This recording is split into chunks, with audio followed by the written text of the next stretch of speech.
그 모든 하나님의 은혜를 오늘 이 예배를 통하여 되짚어 보게 하여 주시옵소서. 순간순간이 하나님의 인도하심과 하나님의 도우심이었음을 이 예배를 통하여 고백하오니, 특별히 더 들려지는 말씀을 통하여 더욱더 감사를 잃어버린 우리의 감사를 회복하는 믿음의 성도들 다 되게 하여 주시옵소서. 예수님 이름으로 기도하옵나이다. 아멘. 할렐루야. 우리 옆에 분 바라보면서 이렇게 한번 축복하며 인사합시다. 당신 덕분입니다. 좀 더 공손하게 좀 더 부드럽게, 당신 때문에 지금까지 왔습니다. 한번 인사합시다. 고백합시다.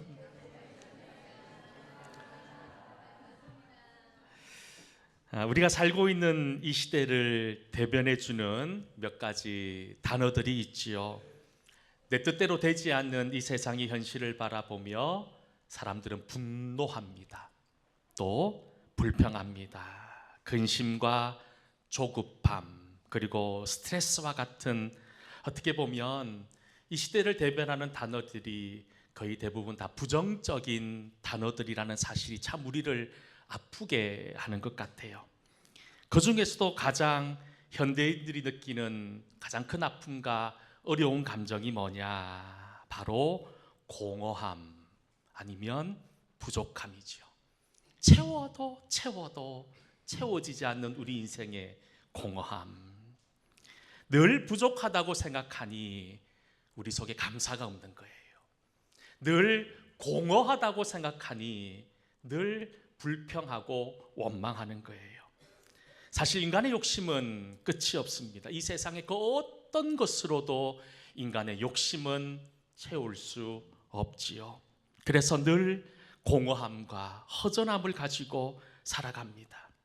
우리가 소망하는 이 만족이라는 것, 어떤 세상에 무엇인가로 채워줄 수 있는 것이 아니라 우리 마음의 문제임을 성경은 이야기합니다. 특별히 빌립보서 4장 11절 13절에 보면 사도 바울이 이렇게 이야기합니다. 같이 한번 빌립보서 4장 11절 그리고 13절까지 말씀을 읽어봅시다. 내가 궁핍함으로 말하는 것이 아니니라.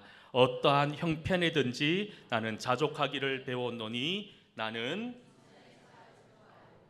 풍부에 처할 줄도 알아. 곧 배부름과 배고픔과 풍부와 궁핍에도 처한 줄 아는 일체의 비결을 배웠노라.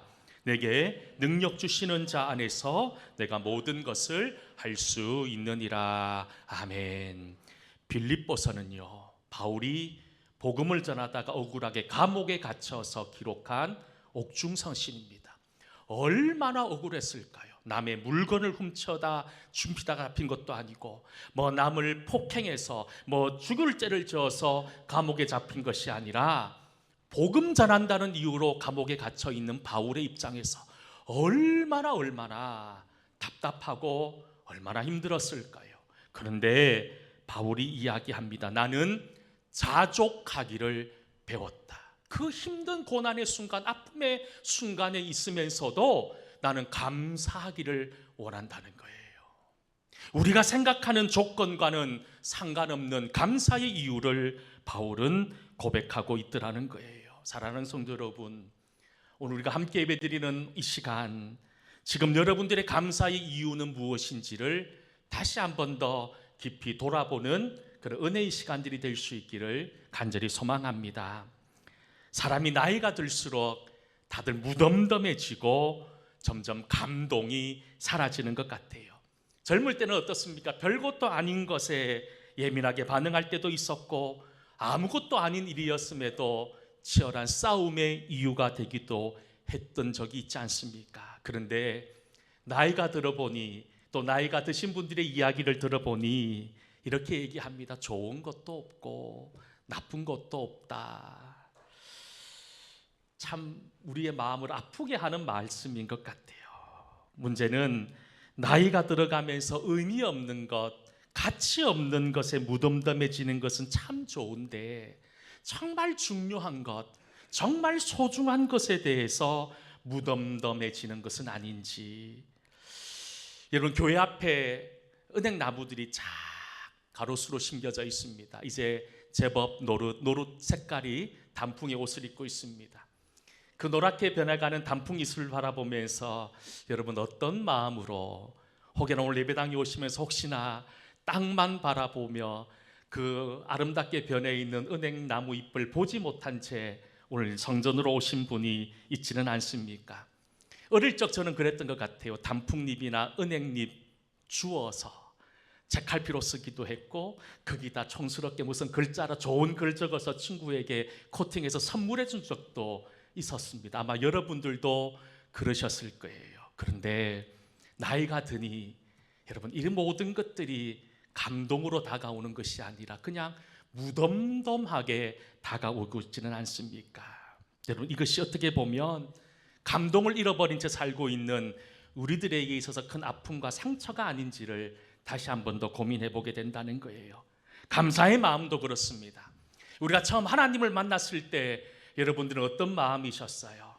하나님 한 분만으로 만족하겠습니다.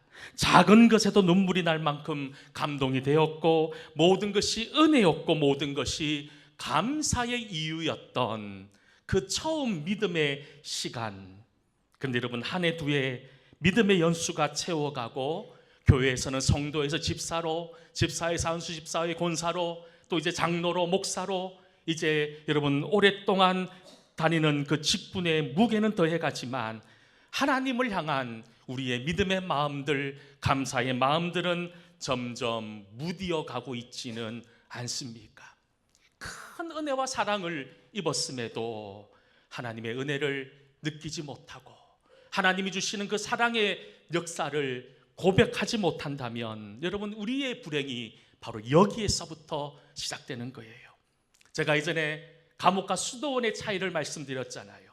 감옥과 수도원, 그들이 처해 있는 환경은 똑같습니다. 거친 식사와 험한 잠자리, 그리고 갇혀진 생활, 모든 것이 부족한 환경이라고 하는 것은 똑같아요. 감옥이든 수도원이든. 그런데 감옥과 수도원을 결정적으로 바꾸는 하나의 이유가 있습니다. 그것이 뭐냐?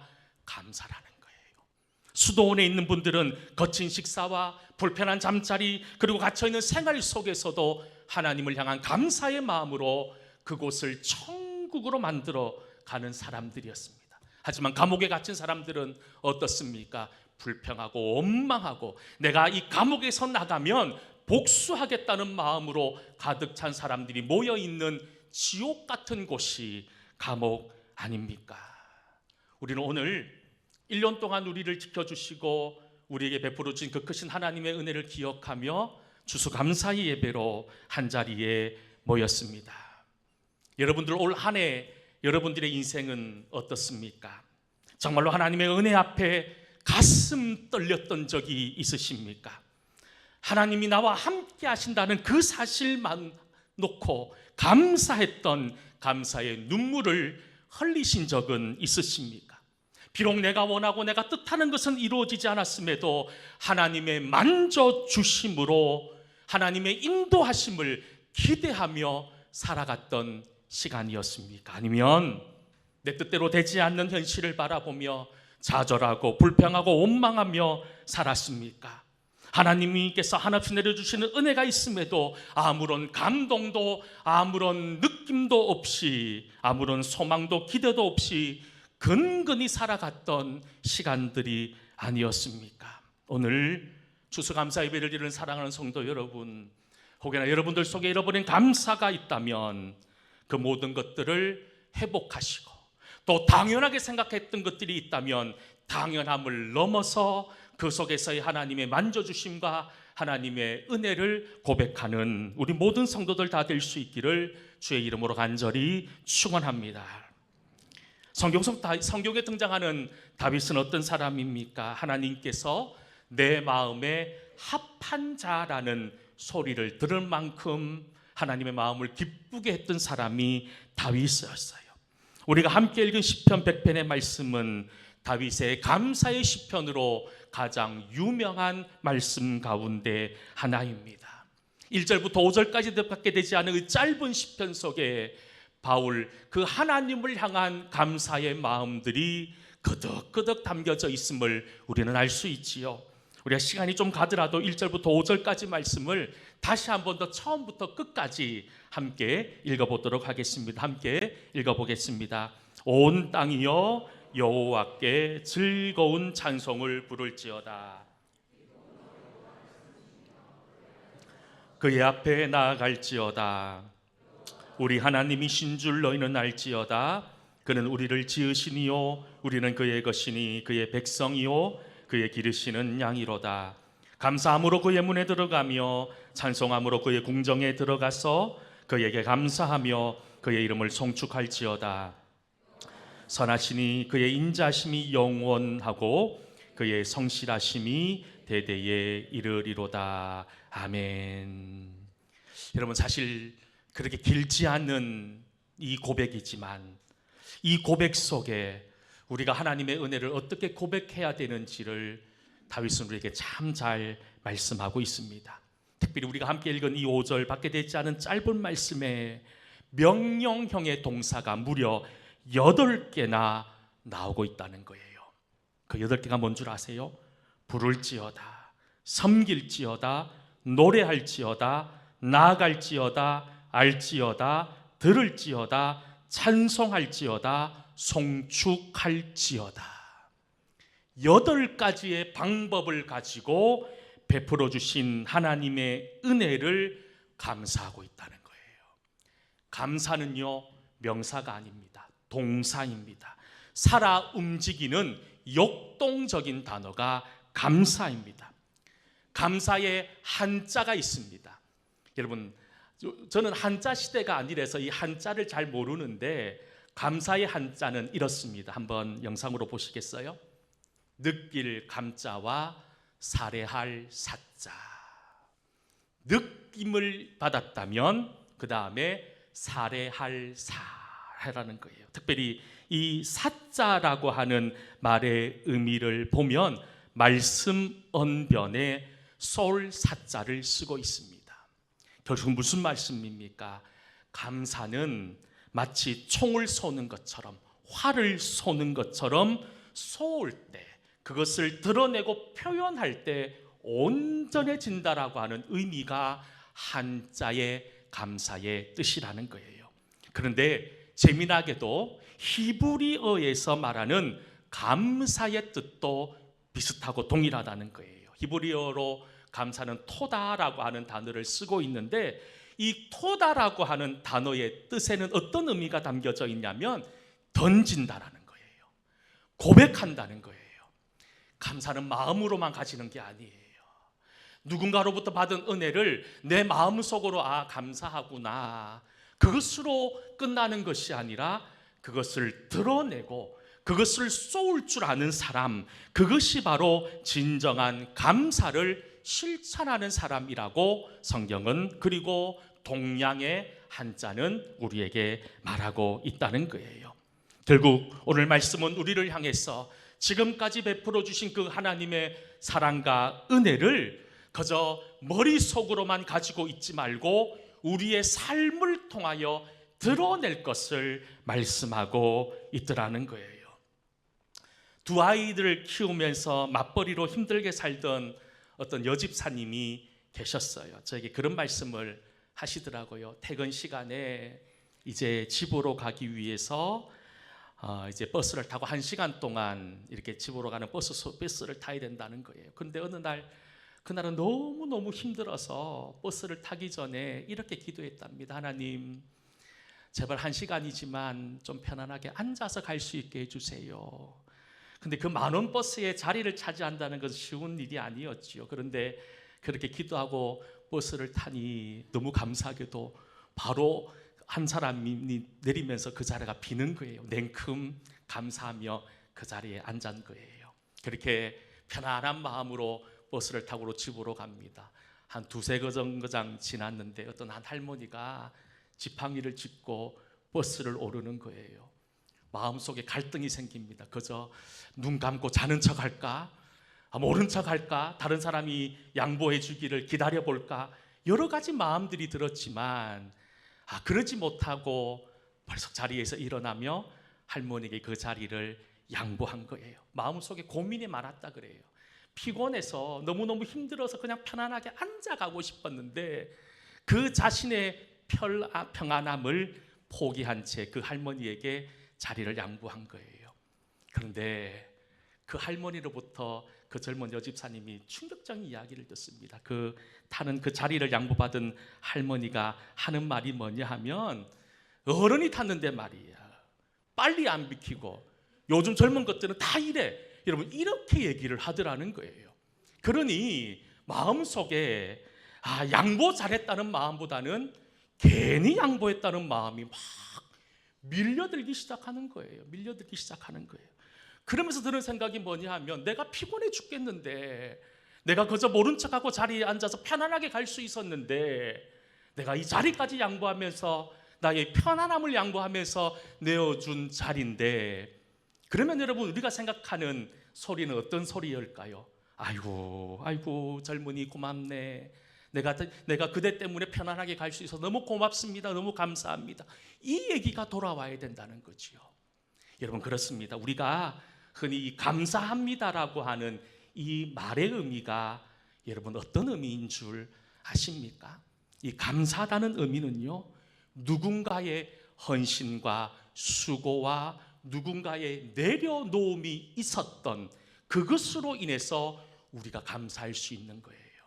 그런데 여러분 어떻습니까? 우리의 내려놓음과 누구의 희생과 헌신의 자리에 아까 그 할머니가 얘기했던 것처럼 젊은 것들은 말이야 뭐 이런 식으로 여러분 감사를 드러내지 못하고 불평하고 원망하는 말을 그곳에 쏟아놓는다면 그 마음 속에는 어떤 마음이 들어갈까요? 분노의 마음밖에, 후회의 마음밖에 들지 않는 거예요. 그러니 여러분 우리의 삶을 통해서 감사를 늘 감사함으로 고백할 수 있어야 된다는 거예요. 집에서 우리 사랑하는 오늘 자녀들도 많이 예배를 참여하셨는데 부모님들께 여러분 감사할 수 있어야 되는 거예요. 당연한 게 아니에요. 여러분들이 이렇게 살아가는 것 부모님들의 헌신과 희생과 수고가 있기 때문에 여러분들이 존재하는 거예요. 그러니 감사할 수 있기를 원합니다. 우리 성도들도 마찬가지예요. 우리 동성교를 섬기는 우리 성도들에게도 감사가 넘쳐날 수 있기를 원합니다. 왜냐하면 우리가 감사할 수 있는 것은 누군가의 헌신과 누군가의 수고가 있었기 때문에 그 헌신과 수고의 자리를 분노의 자리로 만들지 마시고 은혜의 자리로, 기쁨의 자리로, 소망의 자리로 만들 수 있는 저와 여러분 다 될 수 있기를 주의 이름으로 간절히 축복합니다. 하나님이 2명의 천사를 불렀답니다. 그리고 2명의 천사에게 바구니를 하나씩 주면서 한 천사에게는 이 땅에 내려가서 사람들의 간구, 기도의 간구를 담아오라, 그리고 또 어떤 한 천사에게는 감사의 내용을 담아오라, 그렇게 시켜서 세상으로 내려보냈다는 거예요. 하루 종일 이 2 천사가 이곳저곳 다니면서 한 명의 천사는 간구의 기도의 바구니를 채워나갔고 어떤 한 천사는 감사의 내용을 그 바구니에 채우기 시작합니다. 그런데 여러분 이제 하나님께 돌아갑니다. 그런데 한 천사의 바구니는 가득 담겨 있는데 한 명의 천사의 바구니에는 텅텅 비어 있다는 거예요. 천사가 하는 말이, 그 가득한 바구니를 들고 온 천사의 말은 이렇습니다. 하나님, 대부분의 사람들이 이거 주십시오, 저거 해 주십시오 기도하더라는 거예요. 그리고 빈 바구니를 가지고 온 천사는 이렇게 얘기합니다. 이렇게 해주셔서 감사합니다, 저렇게 해주셔서 감사합니다, 그런 사람 만나지 못했다는 거예요.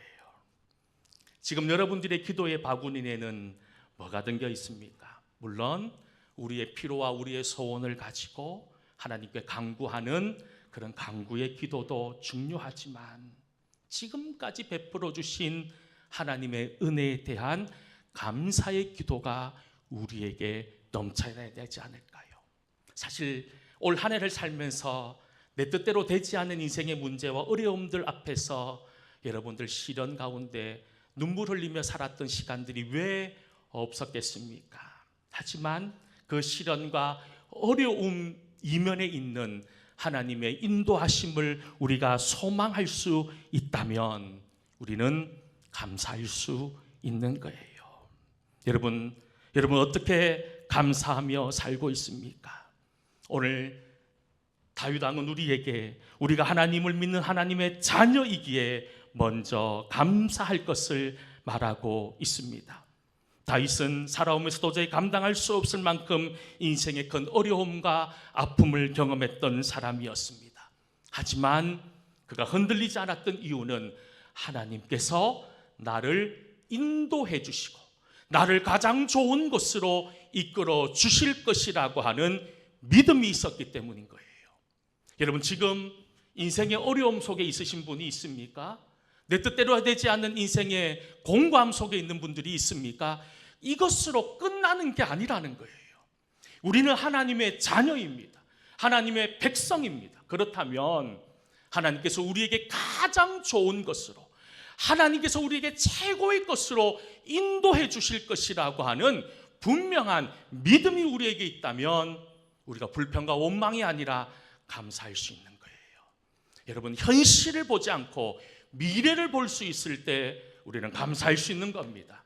그래서 눈앞에 있는 문제로 인하여 괴로워하지 마시고 이 현실의 어두운 터널 뒤에 있는 하나님의 놀라운 인도하심을 소망하며 감사하는 그런 믿음의 성도들이 될 수 있기를 주의 이름으로 축복합니다. 다윗은 오늘 본문 1절과 2절에서 이렇게 고백합니다. 우리 1절 2절 말씀 함께 읽어보겠습니다. 온 땅이여 여호와께 섬기며 노래하면서 그의 앞에 나아갈지어다. 아멘. 슬픔 속에 있다 하더라도, 큰 인생의 장애물을 만난다 하더라도 변하지 않는 것, 놀라운 사실 하나, 우리는 하나님의 백성이라는 거예요. 하나님의 자녀라는 거예요. 여러분 다시 한 번 더 우리를 이끌어 주시는 하나님과 동행하며 승리하는 은혜가 있기를 원합니다. 그래서 3절에 다윗은 이렇게 얘기합니다. 여호와가 우리 하나님이신 줄 너희는 알지어다. 그는 우리를 지으시니요 우리는 그의 것이니 그의 백성이요 그의 기르시는 양이로다. 할렐루야. 여러분 이 구절의 말씀을 여러분 이름을 넣어서 한번 읽어봅시다. 여호와는 신현식의 하나님이시니, 이렇게 말이죠. 한번 읽어봅시다. 시작. 여호와는 현식의 하나님이신 줄 너희는 알지어다. 그는 현식이를 지으시고 현식이는 그의 것이니 그의 백성이요 그의 기르시는 양이로다. 아멘. 우리는 그런 존재라는 거예요. 우리는 그런 존재라는 거예요. 그러니 여러분 다시 한 번 더 여호와 하나님이 우리 하나님이심을 믿고 그분이 나를 지으신 분이심을 고백하고 그분이 나의 주인이 되시고 나의 왕이 되시고 그분이 나의 선한 목자 되시고 그분이 나를 다스리시고 나의 부족함이 없도록 채워주시고 인도하시는 분이심을 잊지 않기를 간절히 축원합니다. 독일의 재무장관을 지냈던 마티 바덴이라고 하는 분이 있습니다. 2차 세계대전으로 패망한 이 독일을 일으켰던, 새로운 독일을 재건하는 일에서 크게 공헌했던 분으로 유명한 분인데요. 이분이 모든 사람들에게 존경받았던 사람이었어요. 모든 일을 긍정적으로 보고 모든 일에 감사하는 사람이었다는 거예요. 그런데 처음부터 이 사람이 그런 인생을 살았던 것이 아니었다는 거예요. 이분은 젊을 적에 너무 가난하게, 너무 힘들게 살았다는 거예요. 그래서 자기 고향을 떠나서 어디 먼 곳에 가서 일하게 됐던 적이 있다는 거예요. 그래서 집도 없는 먼 곳에 가서 직장 따라 그렇게 흘러갔는데 가장 싼 호텔이 아니죠. 그냥 숙소에 이렇게 방을 얻어서 하룻밤을 지내게 되었다는 거예요. 그런데 아침에 눈을 떠보니 신고 왔던 신발이 안 보이는 겁니다. 먼 길 간다고 새롭게 얼마 전에 장만한 그렇게 비싸지 않은 신발이었지만 새 신발이었으니 얼마나 아까웠겠습니까? 마음이 상한 거예요. 마음이 언짢은 거예요. 영 기분이 안 좋은 거예요. 주인이 이런저런 사과의 말을 합니다. 아이고 죄송합니다. 그러면서 창고에 있던 헌 신발을 하나 내주면서 오늘 주일이니까 교회 가자는 거예요. 교회 가고 싶은 마음이 있겠습니까? 신발도 없는데. 그래도 헌 신발을 신고 교회당으로 갑니다. 예배가 시작이 되고 성도들이 모두 찬송하고 기도하고 말씀 들으면서 은혜를 받고 있습니다. 그런데 자기 앞에 앉았던 어떤 한 사람이 너무 찬양도 귀하게 하고 기도도 너무 은혜롭게 하는 거예요. 근데 그분은 기도도 안 되고 찬송도 안 되고 머릿속에는 오로지 잃어버린 신발 두 짝밖에 생각이 안 나는 거예요. 내 신발 가져간 놈 누구지? 가다가 넘어져서 다리뼈라도 좀 부러졌으면 좋겠다. 이런 마음밖에 안 드는 거예요. 근데 앞에서 그렇게 뜨겁게 찬양하는 사람의 모습을 우연찮게 보게 됐는데 그분의 하반신이 없더라는 거예요. 하반신이 없다는 거예요. 자기는 지금 잃어버린 신발 때문에 불평하고 있는데, 잃어버린 신발 때문에 원망하고 있는데, 어떤 사람은 신발이 있어도 그 신을 신을 수 없는 하반신이 없는 사람이었지만 하나님께 찬양하는 모습을 보면서 머리에 큰 것이 와서 때리는 것을 경험했다는 거예요. 여러분, 우리의 감사의 이유, 원망의 이유도 보면 여러분 아무것도 아니라는 거예요. 똑같지만 이것이 어떨 때는 원망의 이유가 되고 어떨 때는 불평의 이유가 된다는 거예요. 여러분, 이게 믿음의 사람입니다. 믿음의 사람은 아무리 부족하지만, 아무리 힘들지만 그 속에서 감사의 이유를 찾을 수 있어야 된다는 거예요. 우리가 믿음이 있다고 하지만 감사의 이유를 찾기보다는 불평과 불만의 이유를 찾을 때가, 부족함의 이유를 찾을 때가 얼마나 많이 있으십니까? 추수감사절을 보내고 있는 사랑하는 성도 여러분, 언제 어떤 순간 앞에 놓인다 하더라도 여러분들을 인도하시는 하나님의 품에 거하는 그런 사람들이 될 수 있기를 소망합니다. 그리고 지금까지 우리가 걸어왔던 시간들, 우연의 시간이 아니라는 것, 여러분 거저된 것이 아님을 기억하시고 하나님의 인도하심, 그 하나님의 인도하심을 기억하며 감사를 내 삶 속에 드러내며 살아가는 우리 모든 성도들 다 될 수 있기를 주의 이름으로 간절히 축원합니다. 우리 함께 찬양 드렸으면 좋겠습니다. 우리가 많이 불렀던 찬양이지요. 우리 은혜라는 제목의 찬양입니다. 함께 드렸으면 좋겠습니다.